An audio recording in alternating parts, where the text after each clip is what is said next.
My parents, Martha and Alan, disowned me in the most brutal, humiliating way possible. When I was just 16 years old and 4 months pregnant. They literally changed the locks on the doors, packed a single duffel bag with my meager belongings, and left it on the front porch, washing their hands of me because my sudden, inconvenient pregnancy threatened their precious social standing in our conservative, affluent community.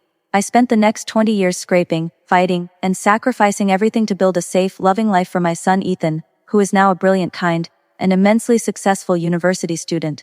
But my parents, the people who refused to even acknowledge my existence for 2 decades, have crawled back out of the woodwork, not with apologies or remorse, but with a horrifyingly brazen lawsuit demanding legal visitation and grandparent rights, claiming I alienated them from their only grandchild, and all because Ethan's face was recently featured on the front page of a major national newspaper for his groundbreaking work in AI ethics.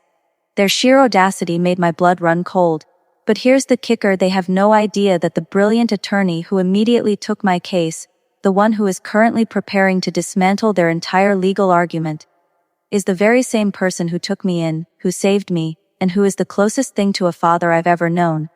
The confrontation in the courtroom is going to be the most dramatic, public reckoning of their entire lives, and I need to know, absolutely, was I wrong for not settling this quietly, for agreeing to let my lawyer expose every single detail of their 20-year abandonment and the current lawsuit's hypocritical motives in open court, thereby destroying their fragile social reputation once and for all.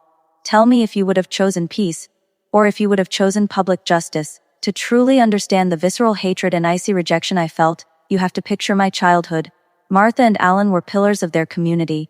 Alan, a senior partner at a prestigious accounting firm, and Martha, a socialite who chaired every major charity committee. Our life was a constant performance of perfection: the manicured lawn, the perfect report cards, the rigid, emotionless control over every aspect of our lives.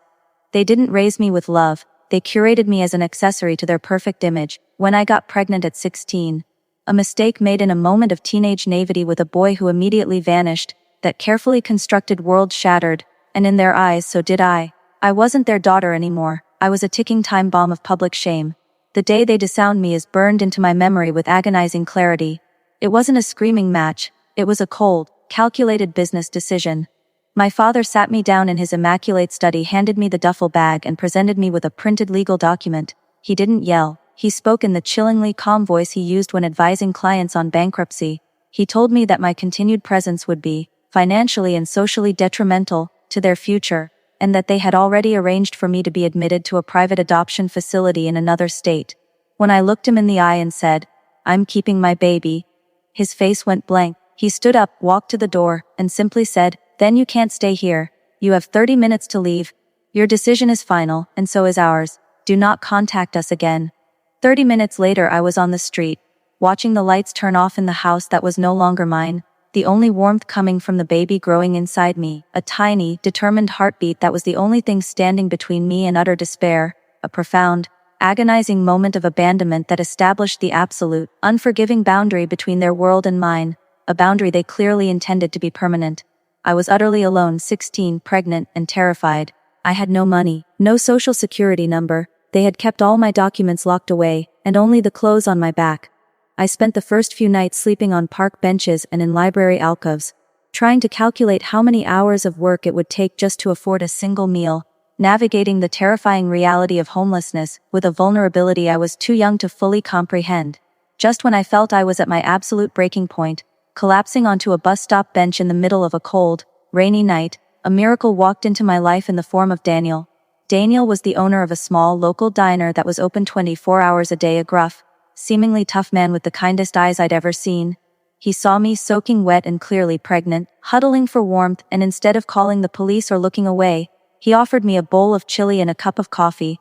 When I told him my story, my parents' cold, calculated abandonment, he didn't pity me, he got angry. He didn't ask me to work off the food. He saw a kid who needed a safe harbor and a fighting chance. Daniel, a former public defender who had left law to run the diner, a secret he rarely shared, offered me a tiny, clean storage room behind the kitchen to sleep in and a job washing dishes in exchange for meals and safety. He became my first and only mentor, a father figure who taught me not just how to work hard, but how to fight for myself, how to navigate the complex world of adult responsibility, and most importantly, how to heal. He helped me get my social security card, finish my high school degree through night classes, and when Ethan was born he was the only person in the room, holding my hand and crying with me. A true act of selfless, unconditional love that my biological father had never been capable of. An act that forged a bond between us that was deeper and more enduring than any biological connection. Over the next 20 years, Daniel and the diner became the anchor of our lives. I worked countless hours, saved every penny, and put myself through community college, then university, studying business and data analytics, driven by the absolute necessity of never being helpless again.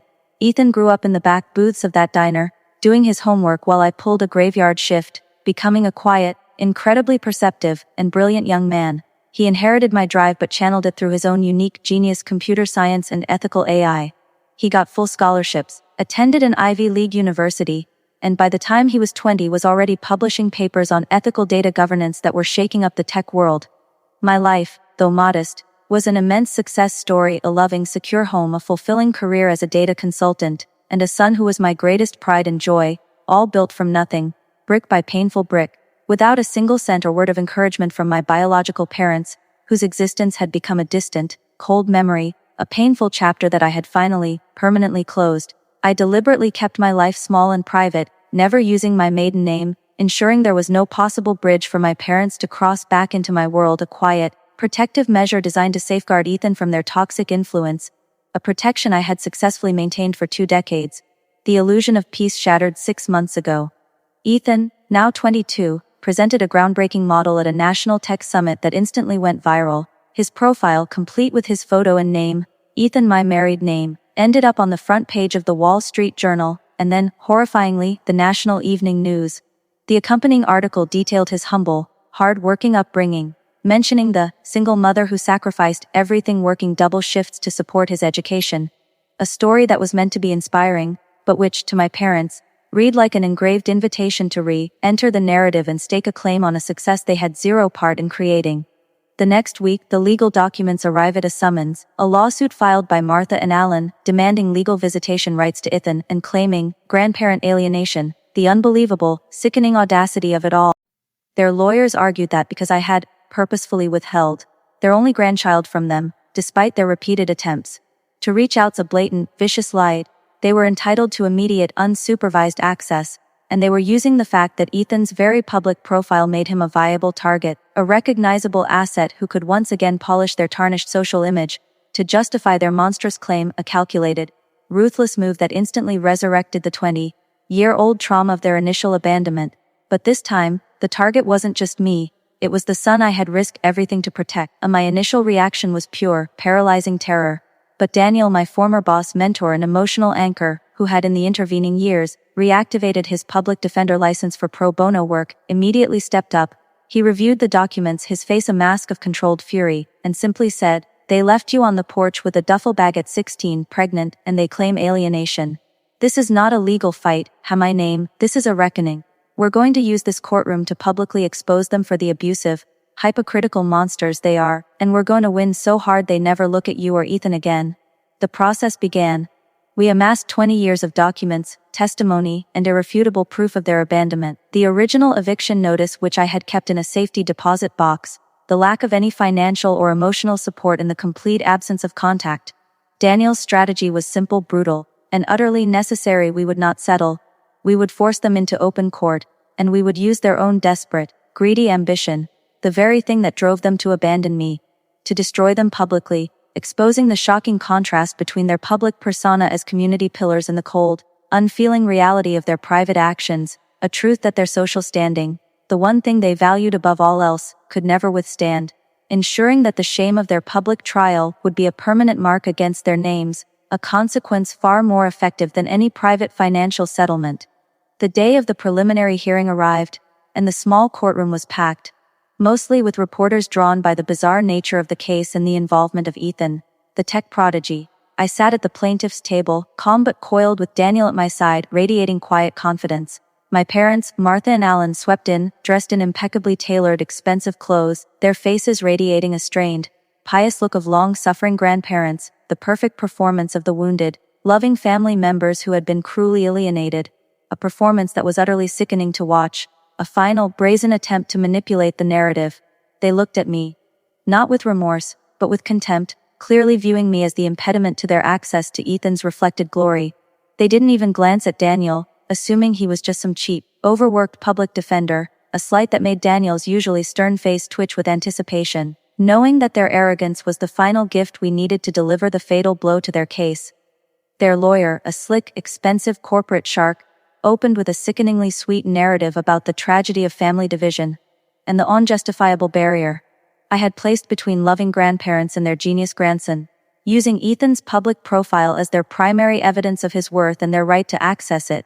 He kept emphasizing my own stable, past and difficult circumstances, subtly attempting to paint me as the volatile, unstable parent who was emotionally abusing her own son by poisoning him against his loving family. My parents sat there nodding sagely, their faces full of false sincerity, basking in the sympathy they believed they were generating, completely unaware that the very foundation of their entire performance was about to be obliterated by the man they had dismissed as inconsequential, the man who knew their cruelty firsthand, the man who had been the witness to every single detail of their 20-year betrayal, the man who was about to prove that their claim of repeated attempts at contact was a malicious, cynical lie designed purely to manipulate the court and the public narrative. So, that's the situation I was in. My parents, of who abandoned me at 16 and hadn't sent a single card in 20 years, were now sitting 10 feet away, publicly lying under oath about their repeated attempts to contact me, using my son's professional success as leverage to gain access to him, thereby threatening the fragile peace and stability of the life Daniel and I had painstakingly built. I had Daniel, a brilliant, angry former public defender who was ready to expose every single detail of their 2 decades of cold-hearted abandonment in open court, thereby destroying their social reputation forever. Before I tell you about the absolute, devastating destruction Daniel unleashed during his cross-examination, the moment that made my father physically choke on his own lie, and my mother burst into tears of shame, I want you to pause and comment below what you would have done in my shoes.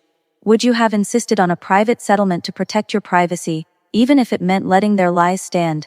Or would you have gone for the public, undeniable truth, using the law as a weapon to achieve final absolute justice, even if it meant sacrificing some privacy? How far is too far when it comes to defending your child and your own dignity against the people who destroyed your teenage years? Let me know your thoughts right now, because the quiet confidence Daniel walked into that courtroom with was about to become the most potent, most satisfying force of nature I have ever witnessed, a force designed entirely to avenge a 16-year-old girl and the son she fought to protect. When Daniel stood up for cross-examination, the atmosphere in the room changed completely. He didn't raise his voice, he moved slowly, methodically, his calm presence a stark contrast to the corporate lawyer's theatrics, a quiet, terrifying confidence that immediately captured the judge's attention. He started with Martha, my mother, who was still playing the role of the pious victim. He didn't ask about Ethan, he went straight to the heart of the abandonment. He placed the original, faded eviction document, the cold, legal decree that ended my childhood, on the stand. He asked, his voice low and precise, "Mrs. Allen, you claim you made repeated attempts to contact your daughter after 1998. Is this your signature on this document dated October 1998, which states, 'All contact is hereby severed, and any attempt by the plaintiff to contact the defendants will be met with immediate legal action?'" My mother's face went white. She stammered, "That was, for legal purposes, to protect our privacy." Daniel didn't let her finish. He produced a series of certified mail receipts, dated over the next 2 decades, all sent to her address. 2 birth announcements for Ethan, a high school graduation announcement, and a university graduation announcement, my own. All of them had been stampy, returned to sender, address unknown. He presented the evidence, not asking if she received them, but asking, "Mrs. Allen, if you were making repeated attempts to contact your daughter, why were you sending back her letters marked unknown? Was your address unknown to your own self?" The courtroom erupted in gasps, and the judge had to bang the gavel to restore order. My mother crumbled, bursting into genuine tears, not of sadness but of abject public shame, the carefully cultivated facade of 20 years dissolving under the weight of Daniel's irrefutable proof of her malicious, deliberate alienation, a betrayal that was now exposed for the entire world to see, precisely because she was forced to confront the actual, tangible records of her own cruelty, documents she believed had been destroyed and forgotten. But the final, devastating blow was reserved for my father, Alan, the respected accountant. Daniel asked him about Ethan's current work, the very thing that had brought them to the courtroom. He asked, "Mr. Allen, you stated that you wished to be part of your grandson's life, because of his incredible intellectual promise. Could you tell the court what Ethan's current professional focus is?" My father, confident in his ability to throw around jargon, launched into a vague answer about big data and market disruption. Daniel then produced a printout of the Wall Street Journal article that had triggered the entire lawsuit. He pointed to the headline about Ethan's research and asked, "Mr. Allen," and the article explicitly states Ethan's work is focused on ethical data governance and the identification of corporate corruption. Considering your professional background, and the fact that you abandoned Ethan's mother for fear of social disruption, do you genuinely believe your presence in his life would be intellectually supportive? Or do you fear his work might one day, inadvertently or otherwise, intersect with the very type of corporate activities you wish to keep hidden?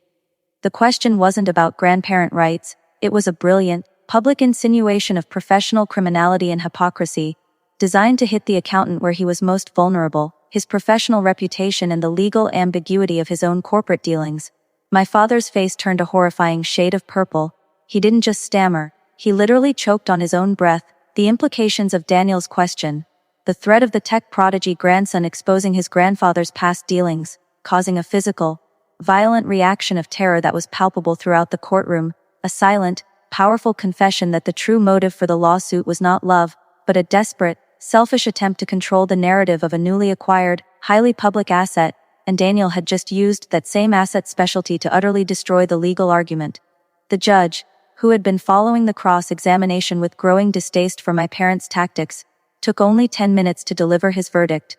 He dismissed their lawsuit with prejudice, citing the overwhelming, irrefutable evidence of a complete and deliberate parental abandonment that lasted 2 decades, and found that their lawsuit was a frivolous and malicious attempt to use the court system to gain access to an adult child solely for the purpose of personal and professional gain, disguised as a plea for grandparent rights, effectively calling them out as opportunistic liars in front of every reporter in the room, a public indictment that was far more damaging than any fine or jail sentence. He then ordered my parents to pay all of my legal fees, a financial slap in the face that was the final, satisfying punctuation mark on the entire ordeal. The look on their faces as the verdict was read, a mixture of total defeat, financial shock and agonizing public shame, was the ultimate, perfect revenge, a victory that validated every single painful hour of struggle, every double shift, and every tear I had shed over the past 20 years.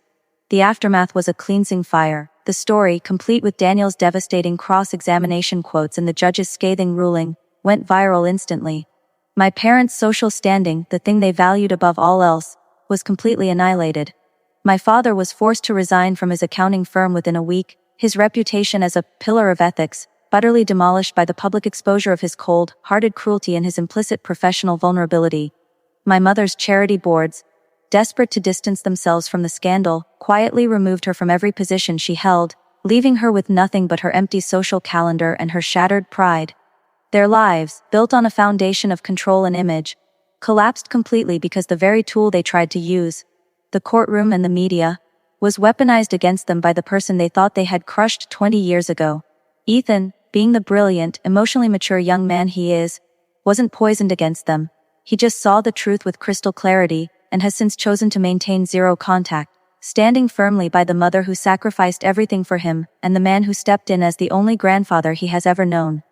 Daniel, my lifelong anchor, is now officially Grandpa Daniel to Ethan, the true patriarch of our small, strong family, and he and I have launched a legal consulting non-profit, ironically specializing in protecting vulnerable parents and children from predatory family suits, ensuring that my story, our pain, will be used as a shield to help others, a powerful, fulfilling conclusion that turned 2 decades of trauma into a force for good.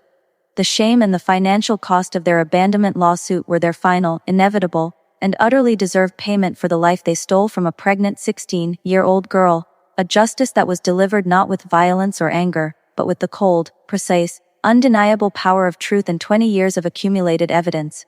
And so, that's the complete, shocking story of how my parents disowned me, only to crawl back out of the woodwork 2 decades later to sue for my successful son, only to have their entire lives and reputations publicly dismantled by the brilliant lawyer, who was the only true father figure I ever knew.